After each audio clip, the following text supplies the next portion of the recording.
There's something that I want to give you.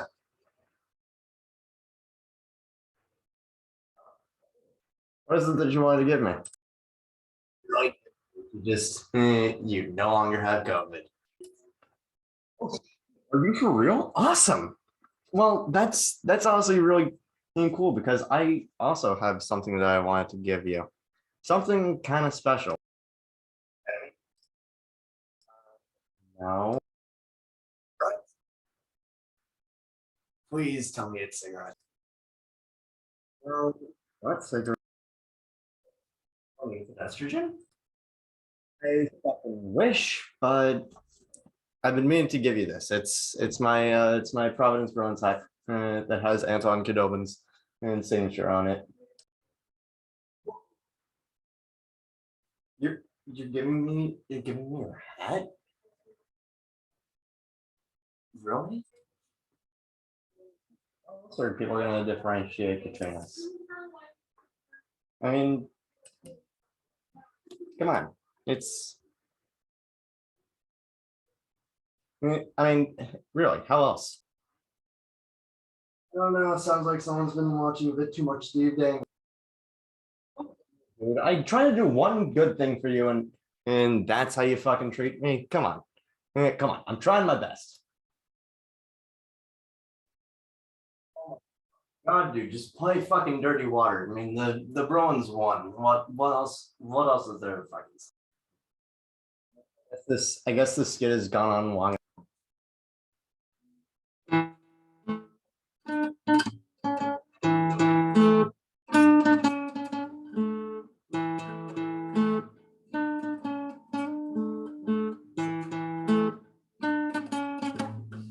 Bruins win 3-2 against the Seattle Kraken back at home. For the first time since the 5-3 loss against Anaheim. Welcome back to Into the Den, everybody. I am your host, Jay Freeman, and this was a bit of a homecoming for a few members of the This is a bit of a mix of new faces and returning faces. I mean, first off, it was the first game in the Bruins franchise history against the Seattle Kraken. I mean, first impressions had to be made, and what better first impression to make against the 32nd team in the NHL than making a score that's winning digit combined with its losing digit make 32. I mean, that's math for you. But as for returning faces, this was the homecoming for Jeremy Lauzon, Marcus Johansson, and Ryan Donato. Oh, all three are previous Bruins players. Honestly, looking at this season, I still think that we should have protected Lauzon in the expansion draft and let them take Carlo. But I mean, it's whatever. What's done is done, and I will get to defense. I will get to defense later. But the Bruins. I mean, we can't. I mean, honestly, we probably should not have won this game. Either this game should not have been won by us, or it should have gone to overtime, and we would have won. But they look out of position for the entire for the whole start of the game, and just taking unnecessary tripping penalties.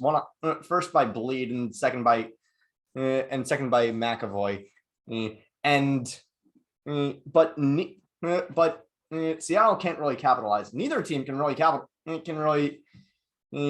finish whatever they start, and it's just a back and forth of like, are they gonna score? No, they're gonna collapse in front. Maybe it's just both teams played really good defense in the first period, and I just didn't really notice. I was kind of trying to put it up on a bigger monitor so that I can watch from my dorm bed, but unfortunately unfortunately for me, my monitor does not have any built-in speakers, so it did not really project sound. Even with me hooking up speakers to my other laptop just on its own. So after a period of fiddling with that, it was just fine. We'll watch it straight from the laptop. No other monitor necessary. But at the start of the second period, Earl Vakanainen gets boarded really hard by Yanni Gord, and everybody wants to kill each other. All the Bruins want to fight Yanni. All the Kraken want to fight the Bruins, and after and with a really hard board by Yanni Gord on Earl Vakanainen, and right to the numbers. He had ample time to I mean, here's Earl coming around on the boards, and Yanni's just like elbow checking him right into the boards. Jack and Andy said it should have been a major. It ended up getting downgraded to a minor. Honestly, my opinion with this is the same as my opinion with the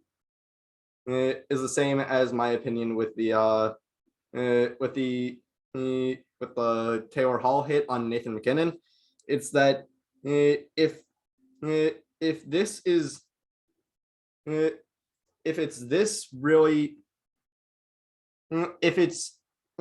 repercussions are big enough to constitute a major, but the hit is not, I would say, but the hit doesn't look like it, I would still honestly just say a double minor, just to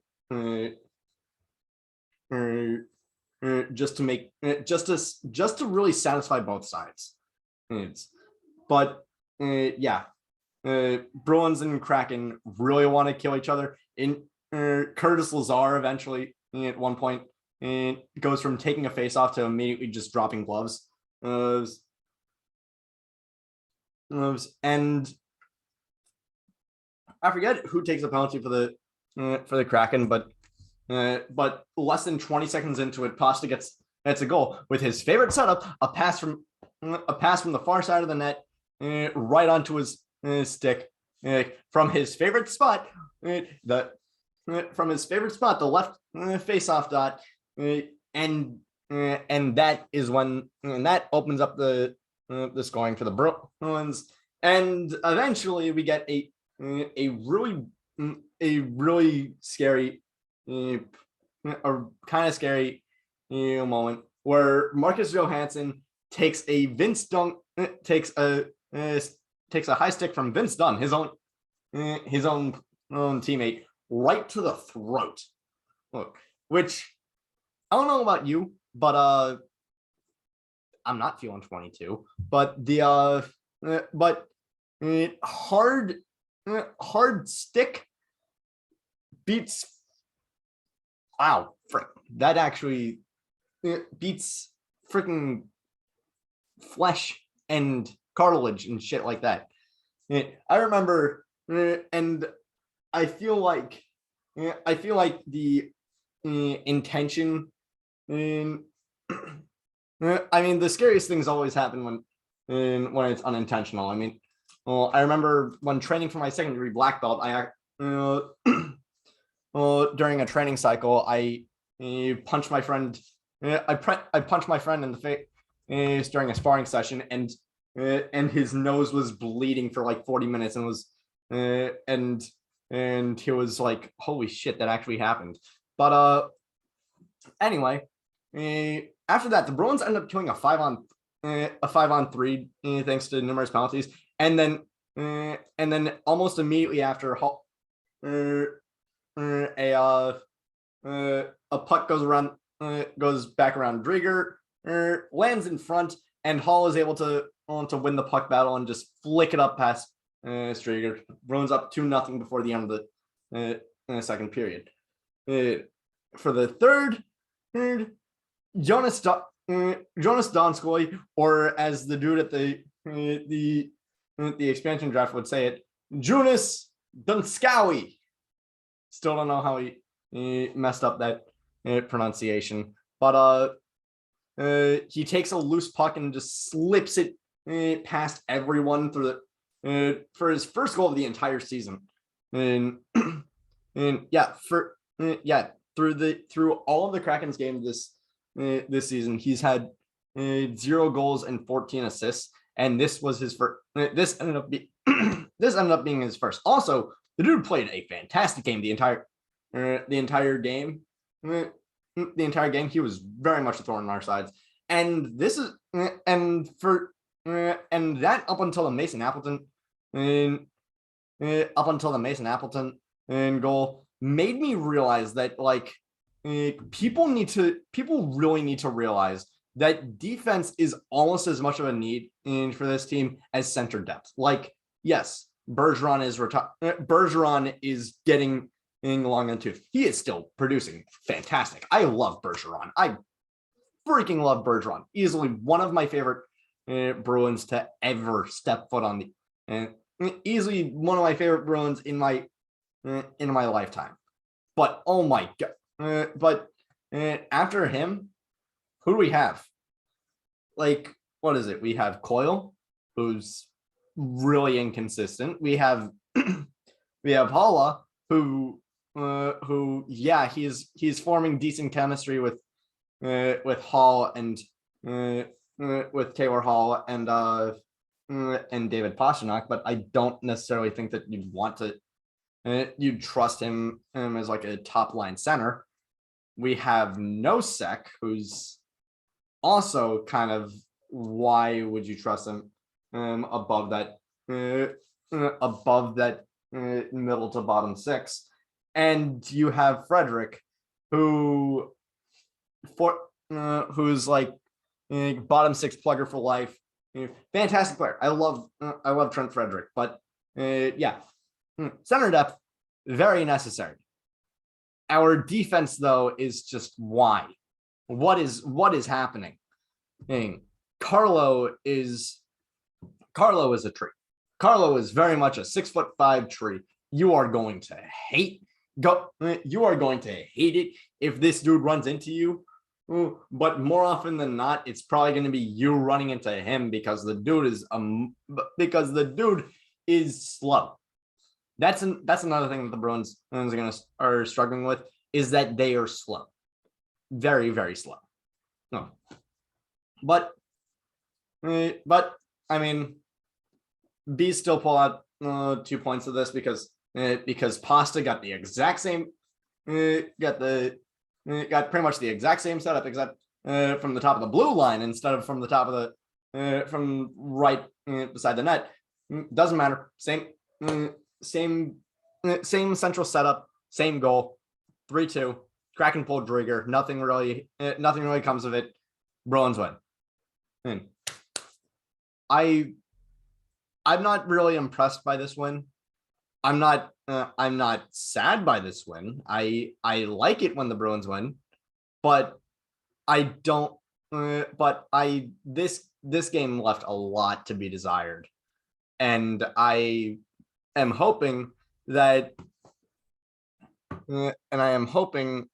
going into this sort of all-star break, the Bruins sort of find their sort of get their shit together eventually.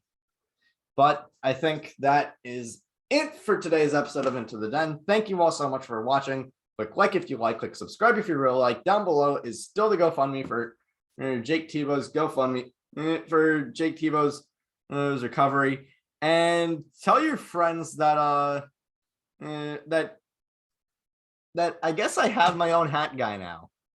I really hope that this doesn't feel like me biting off too much of Steve Dangle's stuff, because I mean, I kind of want to make some of this my own. And honestly, I would like to hear from some of you to see, like, hey, is this too much of me biting off of me copying someone else? I don't want to be a copycat. I want to be into the den kid. I don't want to be I want to be inspired by Steve Dangle. I don't want to be I don't want to be a carbon copy of him, just Bruins flavor.